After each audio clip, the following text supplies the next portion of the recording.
Welcome to another episode of WTF Cinema.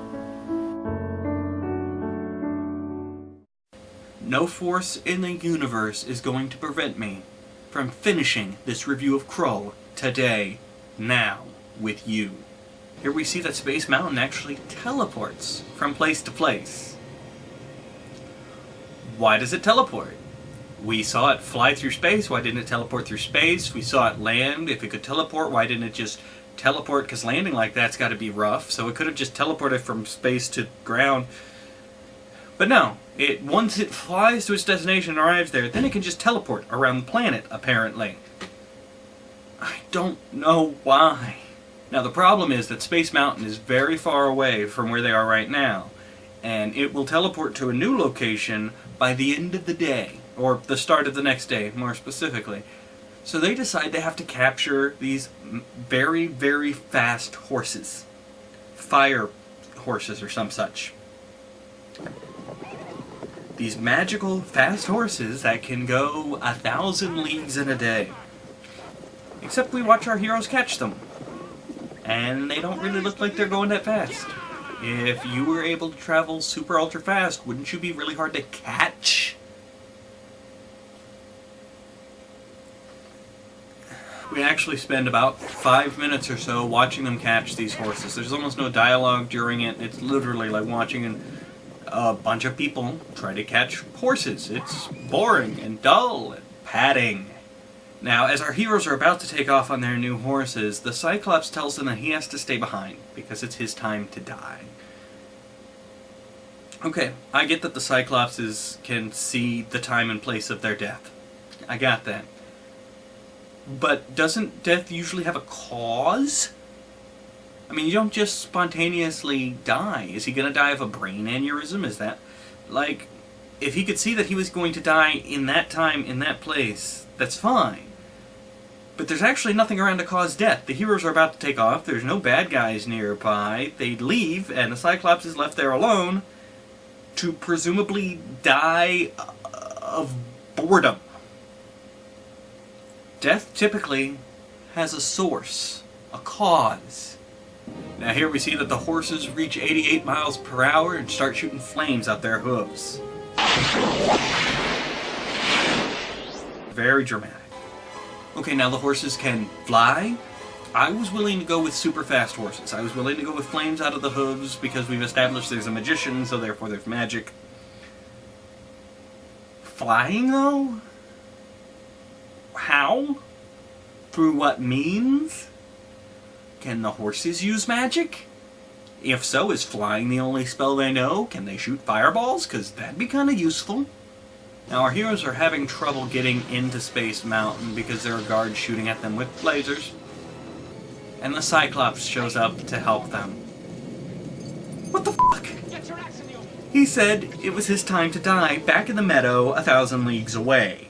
He said, I have to stay behind because this is my place and time to die, which Cyclopses can see. Except then he's 1,000 leagues away at Space Mountain and he dies getting crushed to death helping them breach the defenses. So was he lying? Did he lie about when he was supposed to die, and why would he lie about that? Or is the ability... is his fate like the prophecy? Is it mutable? Is it changeable? Is it maybe not true? And if it's maybe not true, then it's not really much of a curse to know when you're going to die, is it? If you can, you know, change it. I get it's cool to have the cavalry arrive and save the day, but you already established that he couldn't do that because he was going to die in a field of nothing. He was going to die of nothing. And instead he travels 1,000 leagues and saves the day. Awesome. Awesome.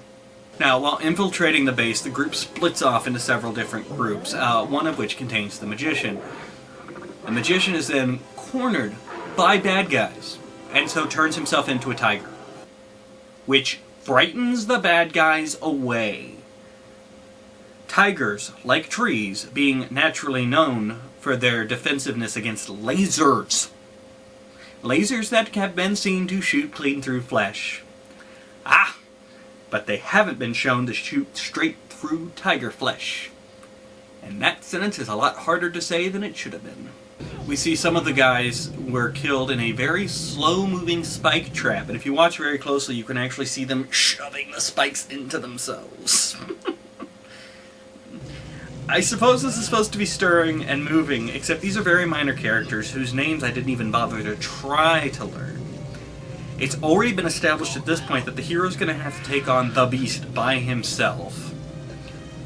These minor characters didn't have any emotional resonance for me at all. I didn't care about them, and so their death doesn't impede the hero, doesn't move the story along, and it doesn't cause me to have any kind of emotional anything. Way to waste my time. So our hero uses the magical doohickey to try and kill the Beast, which seems to work, and then he tries to pull it back with the Force.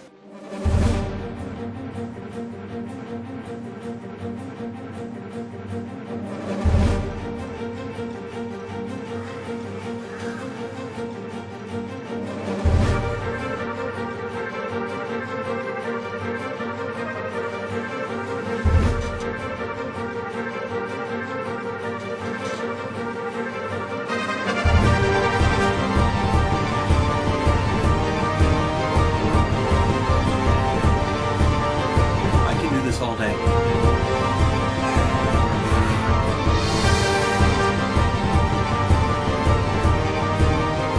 But it turns out that the Beast isn't truly dead, and the princess and the hero decide that the only thing that can kill it is the power of love. Can I point out, I've been in love a couple times in my life, and there's even times it was reciprocated, and it never helped me overcome great evil entities from outer space. Not once. Take the fire from my hand.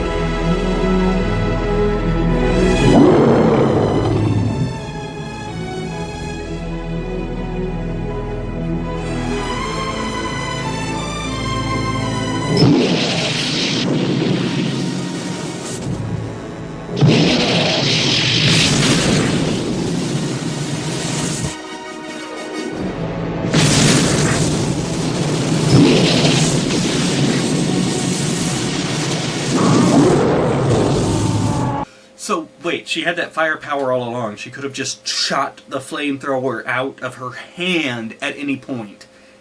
And didn't that sting, having fire in your hand for that long? Except we saw her hand and there wasn't fire in it, so I guess the fire was within her all along, which is kind of retarded. Goodbye, plucky, pimply teen. Think you're ready now to hear the truth. This wasn't really a magic hubcap. The magic was inside you all along. Yeah, it's just all kind of retarded. And if that power can be used as a flamethrower, why aren't more people on Krull walking around with flamethrower hands? I mean, why isn't everybody just walking around going up to these bad guys going, you know, fire? Come on! If it's this easy, and it looks really easy, he's got fire in his hand, and he can shoot the greatest evil known to this planet with it, and it dies. Why didn't somebody do this before?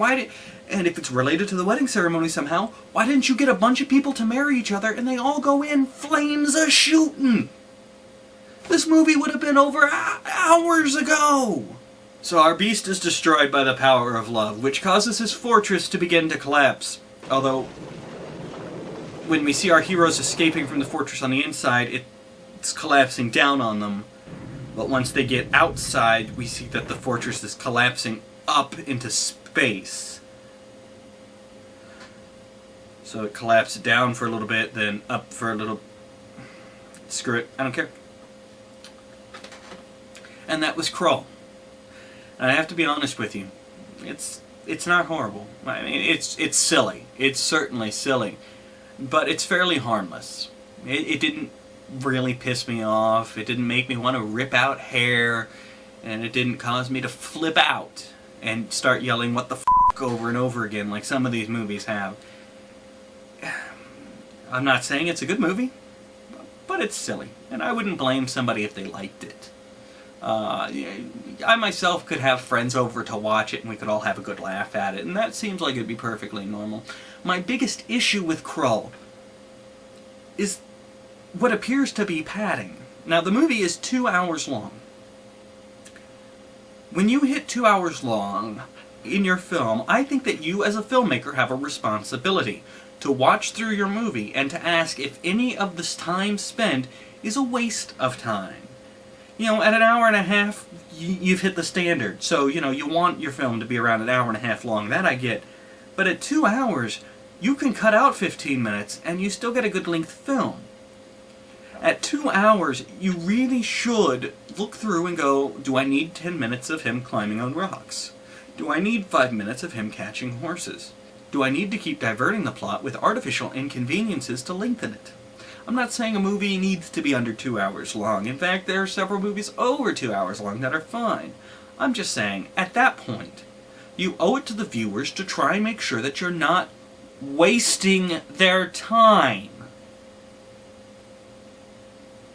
I mean, clearly my time is precious. Look what I've chosen to do with it. Yeah. And that's all we have for Krull. Hope to see you next time. Thank you for watching WTF Cinema. Until next time, what the f***, man?